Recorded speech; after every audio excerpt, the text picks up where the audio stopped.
Surgiu festiva e brilhante, espargindo diva luz, a estrela dos reis magos, anunciando Jesus. Amigos de Osório apresenta Histórias do Litoral Norte com o professor Lauro Cunha. Seu esposo era um bandido, senhora dona da casa.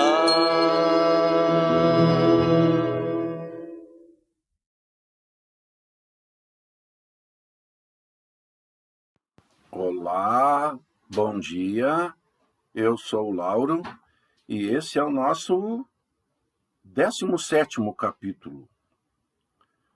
Capítulo 17 trata da emancipação do município de Conceição do Arroio. O município de Conceição do Arroio, criado em 1857, corresponde ao litoral norte hoje, né?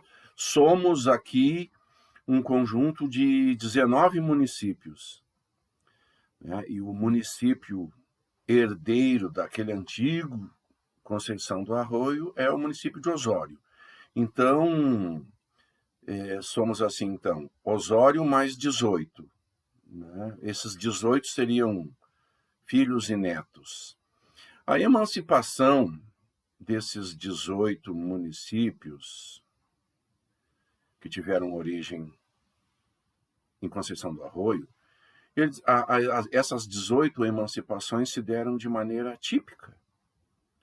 E a emancipação do município de Conceição do Arroio se deu de maneira atípica. É esse dado que eu quero reforçar aqui, né? Essa tecla que eu quero bater aqui, que a criação do município de Conceição do Arroio se deu de forma atípica. E mais um detalhe, eu falei que Litoral Norte e Conceição do Arroio quase sempre são sinônimos, né?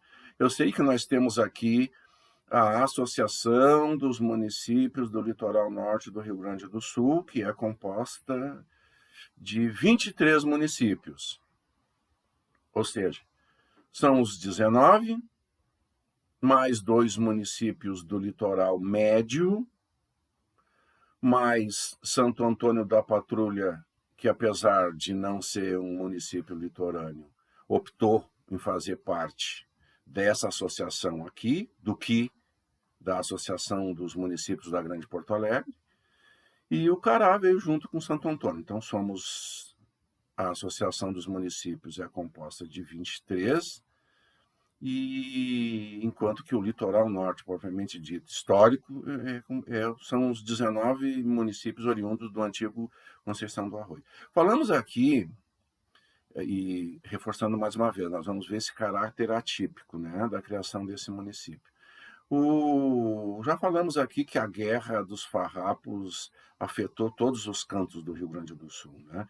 E depois do conflito havia um quadro de desestabilização e desânimo que era generalizado por toda parte, né?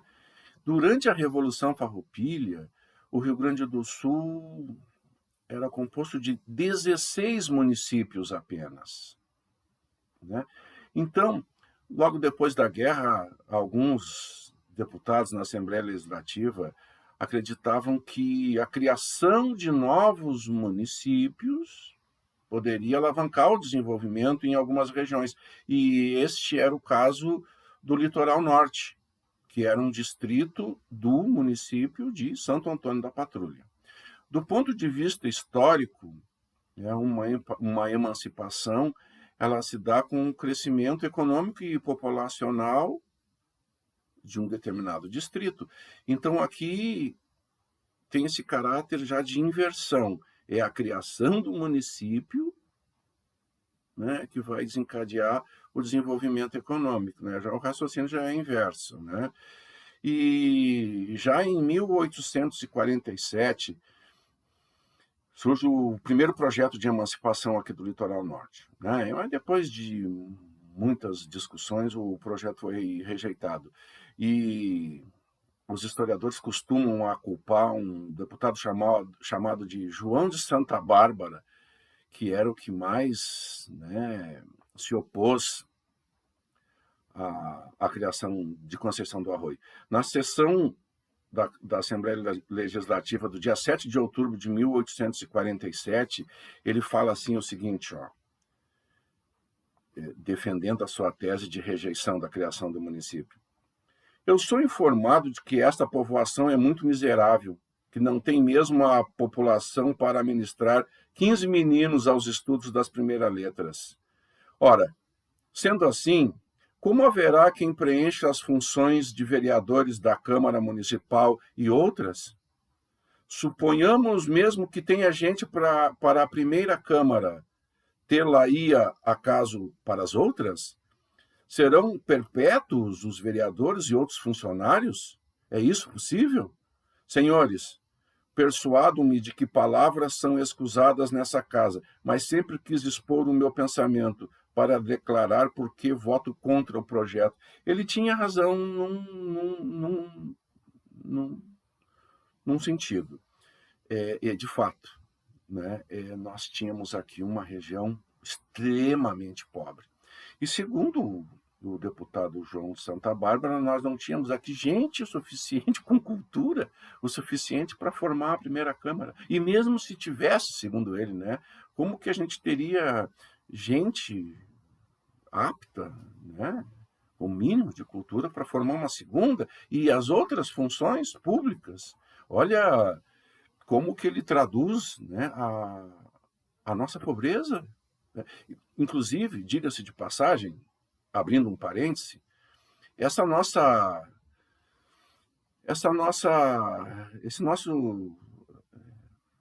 não é aversão, mas assim, esse nosso descaso com o passado, aqui no Litoral Norte, com a história, ela se dá, eu acho, na minha opinião, né, principalmente em razão disso, né, o que marca o nosso passado é a pobreza, né?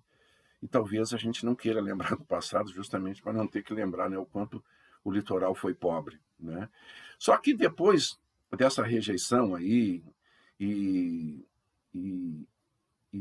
dessa depreciação aí do João de Santa Bárbara, que foi em 1847, o litoral norte deu uma melhorada, a exemplo de toda a província, né? Já começava, né, um renascimento econômico, digamos assim, né, depois da guerra. E antes mesmo do final da década de 40, se verifica a ocupação do Vale do Rio Maquiné, por exemplo, né? E lá na Serra do Pinto também, em 1849, se conclui a estrada para Cargueiros, né? Uma via comercial com o Planalto, né? Também cresce ou renasce, digamos assim, o comércio com as estâncias, né? O Mostarda, principalmente, e tem um fato novo depois da Revolução Farroupilha. As lagoas começam a ser usadas, né, pelo menos num pedaço do trecho que levaria a cachaça a Porto Alegre. Os barcos chegam até aqui o Palmital, Pontal dos Dil, e dali as carretas levam as pipas de cachaça até o rio Capivari, até o rio Palmares, ou as carretas levam direto a Porto Alegre, né? Então, né, essa exportação de cachaça, digamos assim, ou a retomada, né, do comércio da cachaça, né, indica, né, um ressurgimento econômico, digamos assim, né? E com esses barcos circulando pelas lagoas, né, já se começa a falar de novo, novamente, mais uma vez, né, da possibilidade de se integrar essas lagoas aí, né, através de uma via hidroviária, né? E a partir de 1850 se tornam mais frequentes na Assembleia Legislativa os debates sobre essas obras de aproveitamento aqui das lagoas e dos rios do litoral norte, né? Um deputado muito empenhado nesse projeto, nessa ideia, é o Manuel Ubatuba, Em 1853, ele apresenta um projeto de navegação muito, muito audacioso, né? Viria lá do Mampituba, pela Lagoa do Forno, pelo Arroio das Pacas, né? E da Itapeva para baixo, daí ficaria mais fácil. Na reunião da Assembleia Legislativa de 27 de outubro de 1854, para justificar a importância dessa obra aí, dessa integração das águas, o parlamentar sublinha que o quanto ela facilitaria, né, o deslocamento das pipas de cachaça. Diz o deputado assim, ó: os meios de produção dos habitantes daquelas localidades, que hoje estão pobres porque não podem vender os produtos da sua lavoura, senão com quase nenhum lucro, porque tudo ou quase consome o gasto de condução. E isso resume a história do litoral norte. Né? Aliás, isso explica, né, a pobreza histórica do litoral norte. Né? Aquilo que se poderia exportar, ou aquilo que se exportava, ou a única mercadoria que ainda dava para levar a Porto Alegre, para o grande mercado consumidor de Porto Alegre, que era a cachaça, pela sua qualidade, né, o transporte consumia quase que todo o lucro. Então, assim, em meia dúzia de palavras, ele resume todo o nosso drama aqui no século XIX, e quase metade do século XX. Né? Em 1856, a nossa emancipação se deu em 1857. Tá? Então, por isso que eu estou salientando essas datas. Em 1856, começa a governar o Rio Grande do Sul o brigadeiro Jerônimo Francisco Coelho. No centro da cidade de Porto Alegre, bem no centro, tem a rua Jerônimo Coelho, é aquele, né? Jerônimo Coelho. E ele era catarinense. E ele tinha a ambição, o sonho de ligar de maneira mais efetiva essas duas províncias do Sul. Né? A primeira coisa que ele fez, ele encarregou os engenheiros de fazer um estudo da estrada que ligava Porto Alegre à Laguna, a conhecidíssima Estrada da Laguna. Tem até um artigo do Fernandes Bastos com esse nome. Né? Me parece, se não me falha a memória, a historiadora Marina Raimundo da Silva também está fazendo alguma pesquisa nesse sentido. Ele melhorar esse caminho, né, seria estabelecer estalagens ao longo dela. Essas estalagens eles chamavam de postas. É para amparar os viajantes, né, a circulação de pessoas e mercadorias. E também, nessa mesma ocasião, se pensou novamente no grande canal de navegação unindo as duas províncias. Esse governador Jerônimo Coelho, né, passou a investir também nessa ideia que não era nova. Né? Um canal de navegação entre Porto Alegre e Laguna. Né? Em 1856, no mesmo ano que ele assumiu, ele contratou um engenheiro francês muito competente, chamado Jean-Charles Pompée Demolly, para fazer meticulosas medições e observações e levantamento topográficos entre esses corpos lagunares aí. E esses trabalhos aí do engenheiro francês eram vistos assim como um sinal de grande promessa de prosperidade para o litoral norte. Sim, né? Em 1857, naquela mesma ocasião, o Império Brasileiro, digamos assim, o governo federal, entra nas discussões com a ideia da criação de um porto marítimo em Torres. Né? E é principalmente em razão desta obra gigantesca, fabulosa, que avança a ideia da criação de um novo município aqui no litoral norte. E desmembrando de Santo Antônio da Patrulha esta área, acreditava-se que seria facilitado os trâmites burocráticos, né, referentes ao projeto do canal de navegação. Por isso que eu digo que a nossa emancipação aqui de Conceição do Arroio, ela se dá de maneira atípica, né? O novo município surge não como consequência de um crescimento econômico regional, mas sim, né, da aposta, né, de uma aposta onde a emancipação e uma grandiosa obra de infraestrutura é que poderia alavancar o crescimento regional aqui, né? E a nível local, o que havia a nível local? Ora, os alambiqueiros mais importantes aqui da nossa região, eles reclamavam dos impostos que se cobrava sobre a cana-de-açúcar, sobre os produtos da cana-de-açúcar, e que não havia uma contrapartida em obras de infraestrutura como o melhoramento das estradas e pontes, né? As autoridades de Santo Antônio, elas lamentavam a emancipação justamente pela perda desses impostos, né, da arrecadação dos impostos sobre a cachaça e sobre o que se cobrava sobre o arrendamento dos passos, dos rios que havia aqui no litoral norte, né? Eram 7 passos. Do ponto de vista historiográfico, né, não se tem muitas informações sobre todo esse processo de emancipação de Conceição do Arroio. Tá aí um livro, não existe nenhum livro chamado assim, A Emancipação de Conceição do Arroio, né?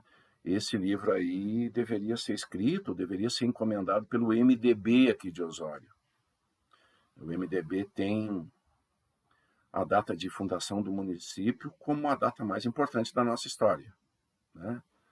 E eu acho que alguém deveria, né, então, escrever essa obra aí, né? A Emancipação de Conceição do Arroio. Então, do ponto de vista historiográfico, se tem muito pouco. Existe um artigo da professora, da historiadora Vera Lúcia Barroso, Maciel Barroso, e esse artigo está publicado neste livro. E este livro aqui, Raízes de Osório, é um livro facilmente se encontra em qualquer biblioteca pública do litoral norte, né? Aqui então está o artigo da professora Vera, que associa também, né, a emancipação com a ideia da construção do grande canal de navegação aqui. O outro artigo é da historiadora Marina Raimundo da Silva, está publicado nesse livro também aqui, Raízes de Santo Antônio da Patrulha e Caraá. Essas capas aparecem lá no final.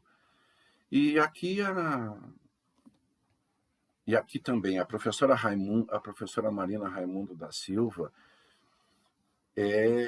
além de ser a maior historiadora aqui de Osório, ela também é a maior historiadora da história política.